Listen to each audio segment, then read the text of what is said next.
Alex, as you know, has a tendency of picking up players at the deadline. He likes to trade. Oh yeah, and he's got some good people working around him, giving him advice too. I was one of those guys at one time. John, Matt Chapman, Player of the Month for April, very good in the American League. Where would you rank him overall among third basemen in the league? Gosh, Davey, he's right at the top. He's got to be the best defender out there. He didn't win the Gold Glove last year. That's a mystery anyway. In the American League, you got Devers and Bregman. You go over to the National League, you got Riley and Arenado. Machado out there in San Diego. Bingo.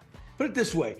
He's in a good class. His timing couldn't be more perfect, and he's going to deserve that nice reward he gets next year. You mentioned it right there. He's in a contract season. So if you're Matt Chapman, are you signing right now with the Jays, or what are you doing if you're part of the Matt Chapman camp? I don't think he would sign right now. Plus, he's got Scott Boras, and he no way he's going to let him sign. He'll ride it out. He'll make a ton of money like he deserves. So.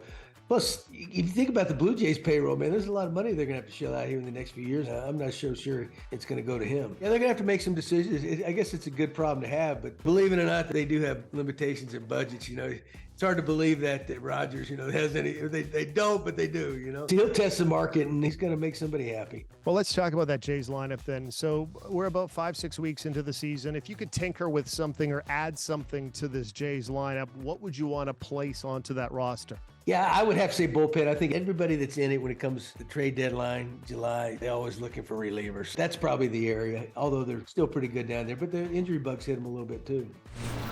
Big weekend here in Toronto. The Atlanta Braves are coming to town with Alex Anthopoulos, of course. So that's another big deal right there. So he won't be there. Yeah. He won't be on that trip. Braves opened up as about plus 550 favorites to win the World Series. Why are the Braves so good, and why are they contenders? They're so balanced, They got a ton of good young players, like the Blue Jays. There's a lot of similarities in those two teams. Good balanced offense all the way around. And they pick up Murphy. Then, their pitching staff may be the question if they stay healthy. Wright went down the other day. Morton's a little bit older. Their closers had some rough outings. But it's like it's a roll of the dice once you get in.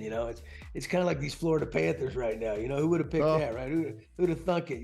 Maybe I shouldn't say that, but Want more John Gibbons takes? Of course you do. Sports Interaction is the official gaming partner of Gibby. Join us every Wednesday and Friday for Gibby's takes around Major League Baseball and, of course, the Toronto Blue Jays. Click the link below and subscribe to our YouTube page today.